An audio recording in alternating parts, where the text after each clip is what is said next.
दिघांचे ग्रामपंचायत नळ पाणी पुरवठा योजना 2012 साली मी सरपंच होतो त्या काळामध्ये पूर्ण झाली आणि दिगंचला रोजच्या रोज पाणी आणि स्वच्छ पाणी मी गावासाठी देत होतो. त्यासाठी त्यावेळेला 3.5 कोटी योजना मंजूर झाली होती आणि त्यामध्ये फिल्टर प्लॅन्ट जलशुद्धीकरण प्रकल्पही उभा केलेला आहे आणि दिगंचकरांना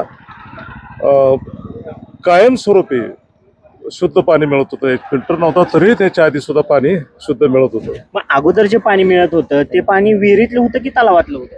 तलावातलं पाणी विहिरीत घेतलं जात होतं स्ट्रेंच गॅलरी करून आणि तिथून ते पाणी जलशुद्धीकरण प्रकल्पामध्ये येत होतं. जलशुद्धीकरण केंद्रातून त्या प्रकल्पातून पिण्याच्या पाण्याच्या टाकीमध्ये पाणी यायचं आणि तिथून मग डिस्ट्रीब्यूट व्हायचं. त्यामुळे गावकऱ्यांना पाणी शुद्ध आणि स्वच्छ पाणी मिळायचं. पूर्वनियोजित भविष्याचा विचार करून तुम्ही ही जी रचना केली नाही का?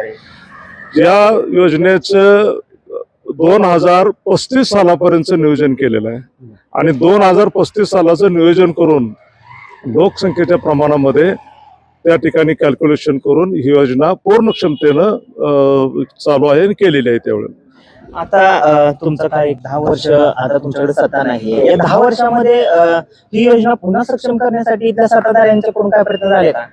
त्याच्यामध्ये काही गोष्टी अशा आहेत की जे पदाधिकारी असतात, प्रशासकीय अधिकारी असतात, त्यांनी गावचा मुख्य प्रश्न जो असतो गाव चालवताना ग्रामस्थांच्या जे मूलभूत गरजा आहेत, मग ते पाण्याचा असो, स्वच्छतेचा असो, कामकाजाचा असो, त्याच्यामध्ये पिण्याच्या पाण्यामध्ये कायमस्वरूपी सरपंच, ग्रामसेवक आणि जे पाणी पुरवठा कमिटी असते ते लक्ष द्यावं लागतं.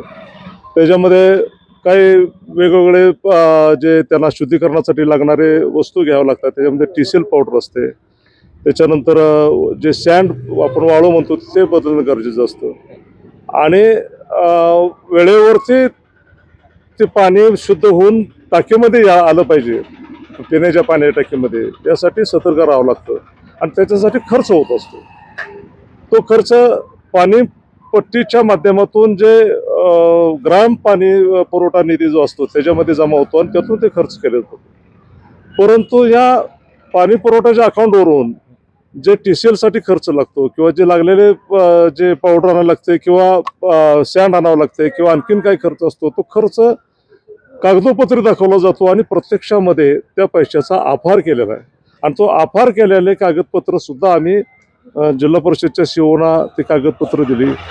त्याच्यामध्ये अनेक गोष्टी आहेत, म्हणजे तेच नाही तर म्हणजे 15 वित्तायक असेल, नागरी सुविधा असतील, जनसुविधा असतील किंवा ग्रामपंचायतीचा जो वसूल असतो घरपट्टीचा, पाणीपट्टीचा, तो त्याच्यामध्ये प्रचंड प्रमाणामध्ये भ्रष्टाचार झाला, अपार झाला आणि सत्ताधाऱ्यांनी कुठलेही एमपी न करता, कुठलेही व्हाउचर न टाकता पैसे काढून घेतले आणि तो वाटून घेतले, म्हणजे ग्रामसेवक आणि सरपंच आणि हे सगळे. आणि हे पुराव्यानिशीच्या वेळेला आम्ही सीओ साहेबांना दाखवलं.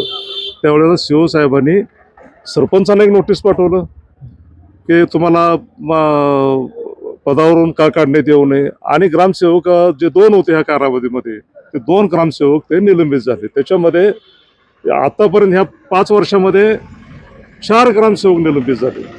हे फक्त दिगंची ग्रामपंचायत मध्ये त्यांनी कार्यभार स्वीकारला आणि ते निलंबित झाले असं चार लोकांचे चार दिगंची मध्ये ह्या 5 वर्षामध्ये 4 ग्रामसेवक निलंबित झाले. त्याच्यामध्ये ग्रामसेवकनी डायरेक्ट पैसे काढून सरपंचांना, आता ग्रामसेवकचं असं म्हणणं येतंय की सरपंचांनी परस्पर आमच्या सह्या चेकवरती केल्या, त्यांनीच केले सरपंचांनी आणि पैसे डायरेक्ट काढले. तसा रिपोर्टही ग्रामपंचायतच्या ग्रामविकास अधिकाऱ्यांनी सीओ साहेबांना आणि बीडीओना दिलेला आहे. परंतु काही राजकीय हस्तक्षेपामुळे, दबावामुळे ते प्रत्यक्षात पुढं आलं नाही. आतापर्यंत आम्ही 3 वर्ष झालं आम्ही मांडतोय सीओच्या पुढं, पण पुरावा नव्हता. पण प्रत्यक्षात पुरावा आमच्या ज्यावेळेला आमच्या हातात आला आणि तो सिद्ध झाला त्यावेळेला हे 2 ग्रामसेवक निलंबित झाले. पूर्वीचे 2 झालेलेच होते कारण त्यांचा अपार पुढा आला होता. पण ह्या 2 ग्रामसेवकांनी तर डायरेक्ट एमपी न करताच, म्हणजे उदाहरण द्यायचं झालं तर मध्यंतरी आम्ही आमच्या काही कार्यकर्त्याने आम्ही आंदोलन केलं होतं की दिगंचितली स्मशानभूमी चोरीला गेली. आता हे कसं कळलं आम्हाला की दिगंचितमध्ये आम्ही बघितलं की जनसुविधा योजनेमधून जे 5 लाख रुपये स्मशानभूमीला आले होते तर ते खर्च झाले का असं ज्यावेळेला बघितलं तेव्हा खर्च झाले म्हणून सांगितलं. मग बांधली कुठं तर इथं साळशिंग मळ्यामध्ये. साळशिंग अशा बऱ्याच साऱ्या गोष्टी आहेत. आपण त्याकडे न जाता माझा पुढचा प्रश्न असा आहे की आपल्याला हा जो हे जे 4 निलंबन झालेले ते अमोल मोरे यांचा एक कालावधी होता आणि त्यांच्या मिसेसचा आताचा कालावधी आहे. हा या कोणत्या कालावधीमध्ये या 4 लोकांचं निलंबन झालं? 2 ग्रामसेवक अमोल मोरेच्या काळामध्ये निलंबित झाले आणि 2 ग्रामसेवक हे माधुरी मोरेंच्या काळामध्ये झाले. हे दिगंचीकरांनी त्यांना निवडून दिलं होतं, त्यांच्यावर विश्वास टाकला. काही काळ तुम्ही सत्ता भोगली होती, तुमच्यावरती काही लोकांचा विश्वास नसेल म्हणून तुम्हाला कदाचित मागल्या वेळेस नाकारलं. परंतु आता अमोल मोरेंची टर्म गेली, आता त्यांच्या मिसेसची टर्म आहे. कुठेतरी हे सर्व दिगंचीकरांच्या या अपुऱ्या सुविधा असतील किंवा हे भ्रष्टाचार असतील हे अकार्यक्षम ठरले असं वाटतं का तुम्हाला हे सरपंच? नुसतं अकार्यक्षम नाही तर नालायक ठरलेत.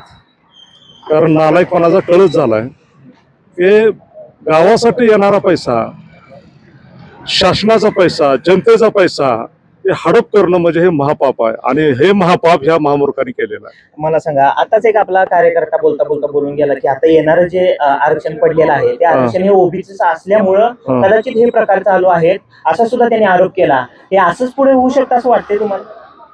कसं आहे, लोकशाहीमध्ये जनतेचा कौल आपण मान्य करतो.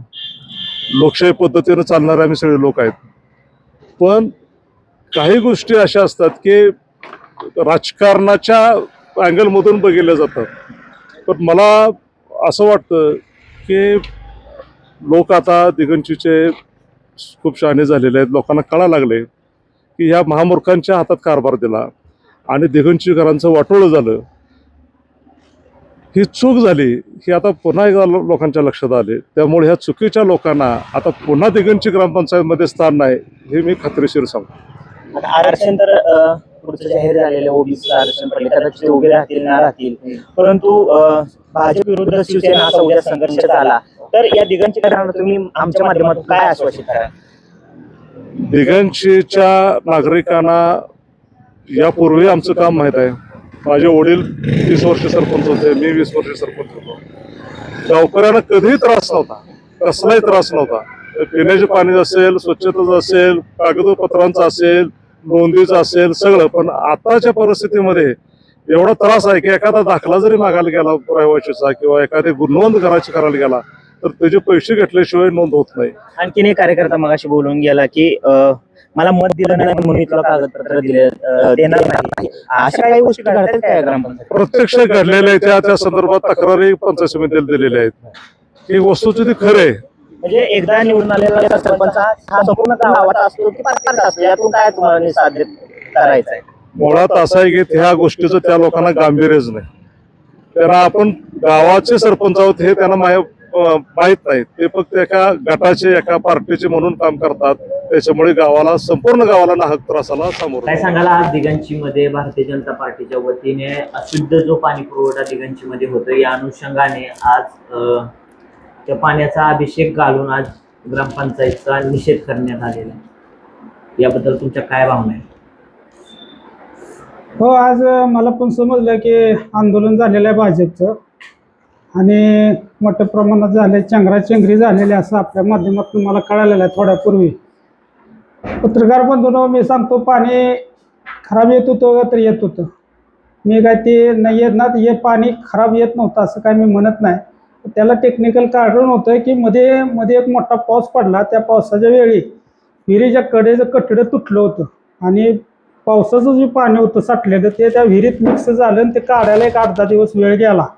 परंतु आता त्याची आम्ही गेले 4 दिवसापर्यंत आम्ही त्याची व्यवस्थित दुरुस्ती करून आता ज्याचा पाणी पुरवठा आहे, तुम्ही आज माझ्यामते दोंडसाहेब नगर आणि आपले हे आता आपण ज्या ऑफिसमध्ये बसलोय त्या लाईनला पाणी पुरवठा चालू आहे आणि पाणी पुरवठा अतिशय स्वच्छ आहे, पिण्यास योग्य आहे आणि आता कोणतीही नागरिकांची कसल्याही पद्धतीची तक्रार राहिलेली नाही. तुम्ही दिगंचीकरांना निवडणुकीपूर्वी आश्वासन केलं होतं की 1 दिवसाआड मी तुम्हाला शुद्ध पाणी देईन, ते पूर्ण केले तुम्ही?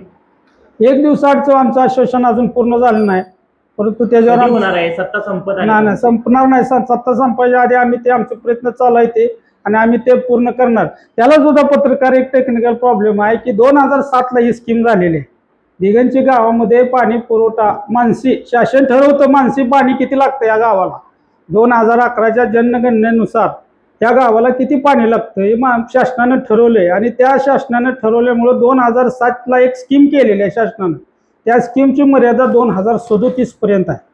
त्यामुळे आता नवीन स्कीम करायला बरेच शासकीय निकष आहेत, त्या निकषातून मार्ग काढायचा प्रयत्न चालू आहे.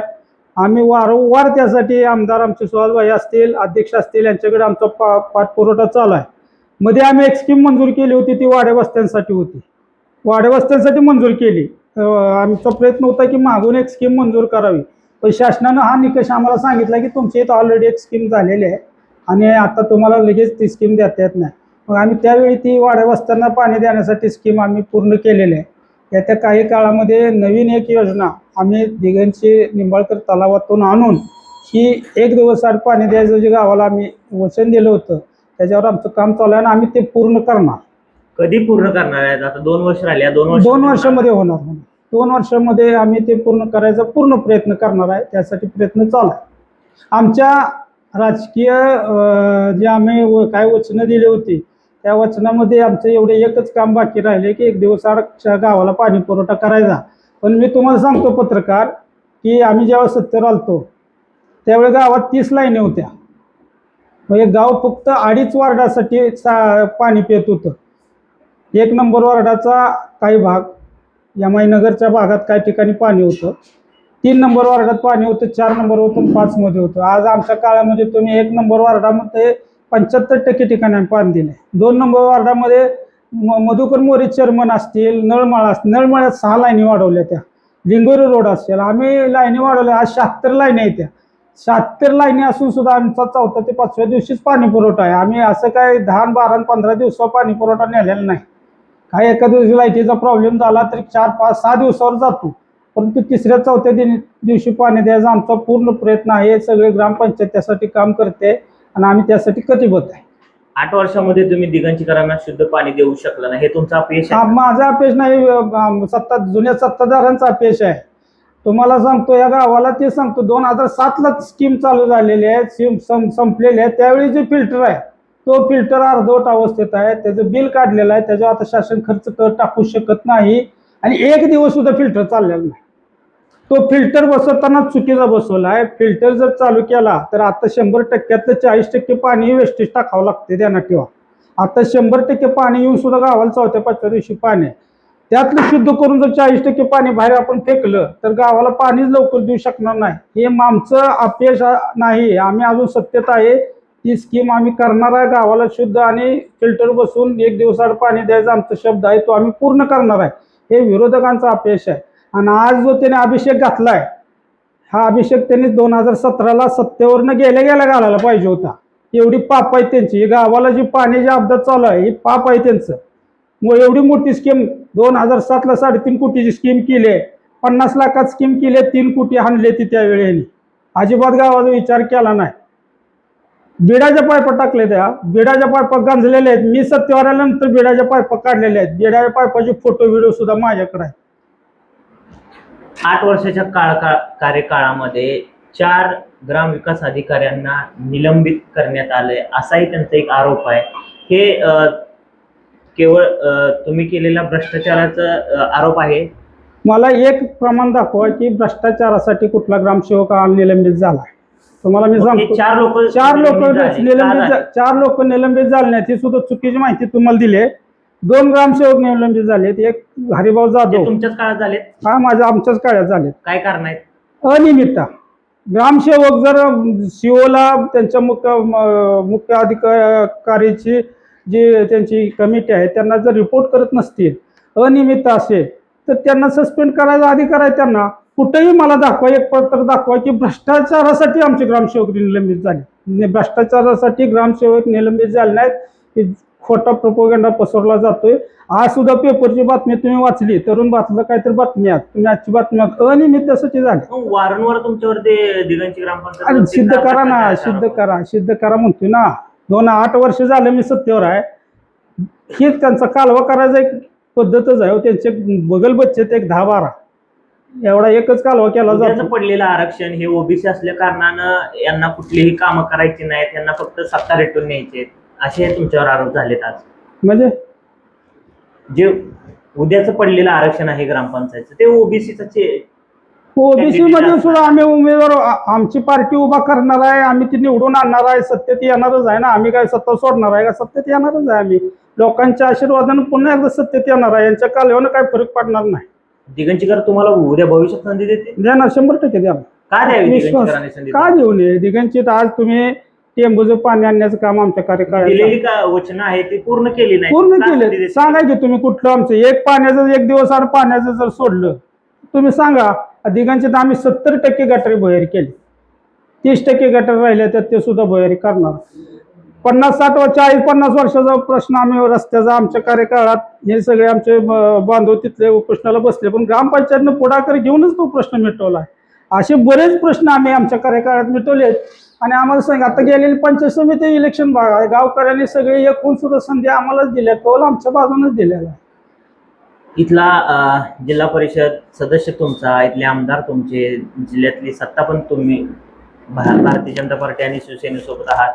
मग तुम्ही असं काम करायला हवं की विरोधकांना बोलायला जागा नाही. हो सांगा ना. हे जागा विरोधक काय म्हणजे आंदोलन करण्याच्या तयारीत आज दिसले? 1.5 वर्षावर इलेक्शन राहिले, तिघजण एक होऊन आज काय होते का प्रयत्न करते ती. आणि आजचं आंदोलन म्हणजे हास्यास्पद आंदोलन आहे. जे 25-30 लोक आहेत ती मी नावासहित सांगेन, लोक 25-30. आणि ह्यातले आता 2 नंबर वार्डातले रावसाहेब डोले इथं स्कीमच गेली नाही पाणी पुरवठ्याची, ती इथं आंदोलन आहेत. इथं नामदेव या पोसवळे, जालिंदर पोसवळे, त्यांच्या इथं पाणी पुरवठ्याची स्कीमच नाही. तिकडं संजय डोले आहेत, संजय गिड्डे आहेत. हे अशी लोक आंदोलनात त्यांनी बोलवलेत. दिगंचितला सर्वसामान्य माणूस या आंदोलनात मला दाखवा, सगळे बगलबच्चे नावासहित सांगतो मी. जे 29 लोक आहेत, 29 लोकांचा मोर्चा होता, 29 जणांची नावं सांगतो. सो कॉल पुढारी येते त्या वार्डातले. सर्वसामान्य माणूस कुठं आलाय सांगा ना तुम्ही मला, एक माणूस दाखवा मला. आमच्या माध्यमातून सुद्धा तुमच्यावरती काही प्रतिक्रिया उमटल्या की सरपंच काम करताना सरपंच मॅडम कुठं दिसत नाही, आम्ही ज्यावेळेस तक्रारी घेऊन जातो त्यावेळेस ते ग्रामपंचायतीमध्ये नसतात. आम्ही मानदेशपर्यंत आम्ही रिपोर्ट करत असताना जे अशुद्ध पाणी आहे हे आमच्या माध्यमातून दाखवले. अशुद्ध पाणी मी म्हणतो ना, 8-15 दिवसात आम्ही तक्रारी करायला गेल्यानंतर सरपंच सापडत असते. असं कसं 2-3 तास सकाळी सरपंच असते, असं कसं होईल? सरपंच नसते, गाव नियमित नसते का सरपंचांची 3 तास रोज सकाळी 9 ते 12 सरपंच ग्रामपंचायत मध्ये असतात. सरपंच हे गावातच राहतात. मग गावात राहतात, घरी यायचं, घरी आले तरी सरपंच भेटतात, ऑफिसमध्ये संपर्क कार्यालय सरपंच भेटतात, त्या इथे येतात, कधी कधी इथे येऊन भेटायचं. असं काय नाही, सरपंच अवेलेबल आहे, 24 तास फोन चालू आहे. दिगंचित असेल तर आम्ही दिगंचितच आहे म्हणून सांगतो, कधी मुंबईला पुण्याला सांगलेलं आहे म्हणून सांगत नाही, आम्ही इथंच असतोय. आणि 24 तास आम्ही लोकांच्या सेवेत आहे. माहिती घ्या दिगंचित. 4 लोक बोलली, त्यांच्याच लोकांना बोलायला लावून त्यांना बोलत दिलं म्हणून काय ते सत्य होत शेवटचा नसतं. प्रश्न असा आहे की विरोधकांना काय सल्ला द्या? हाय तुमचं चालू आहे ते चालू राहू द्या. अभिषेक तुम्ही लेट घातला, अगोदरच घालायला पाहिजे होता. तुमची बरीच पाप आहे, ती क्रीडा संकुलाचं पाप आहे, त्यासाठी एक अभिषेक घाला.